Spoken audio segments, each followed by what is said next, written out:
బంగ్లాదేశ్ నుండి అంటే ముస్లిం దేశమే కదా.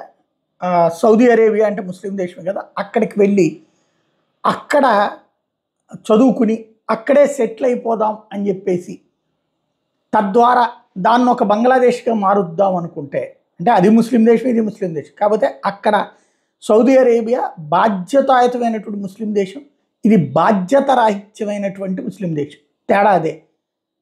ఇక్కడ ఉపాధి కోసం నిత్య సంఘర్షణలు, ఇతర వర్గాల అణిచివేత, హింస జరిగింది.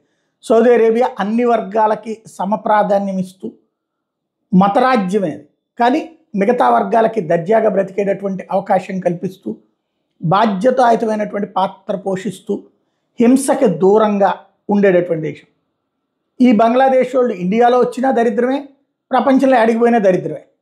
ఆ దరిద్రాన్ని అక్కడ లేకుండా చేసుకోవడం కోసం అని చెప్పేసి సౌదీ రాజుగారు ఒక టాక్టికల్ గేమ్ నడుపుతున్నాడు అనమాట.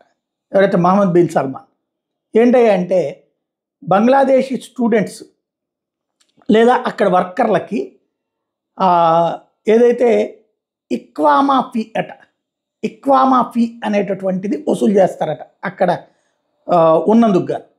అది వాళ్ళు సంపాదించే డబ్బుల కంటే ఎక్కువ వసూలు చేస్తున్నారట. అంటే వాళ్ళు అక్కడ ఉద్యోగం ఉపాధి చేసి సంపాదించేదానికంటే ఎక్కువ వసూలు చేస్తున్నారట. దాంతో అక్కడ ఉండలేక, అది కట్టలేక వెనక్కి తిరిగి బంగ్లాదేశ్ వెళ్ళిపోవాల్సి వస్తుంది. వాళ్ళందరూ కొత్తగా వచ్చినటువంటి బంగ్లాదేశ్ ప్రధానమంత్రి, ఏదే అధ్యక్షుడు అనాల, ప్రధానమంత్రి అనాల, యూనస్ని అడిగారు.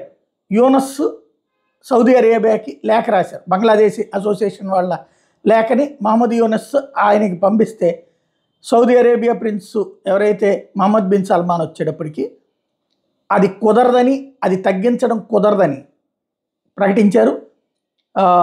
ఏంటంటే రోజుకి 350 నుంచి 400 మంది స్టూడెంట్స్ ఆర్ వర్కర్స్ ఈ కారణంగా బంగ్లాదేశ్కి వెనక్కి తిరిగి వెళ్ళిపోతున్నారు.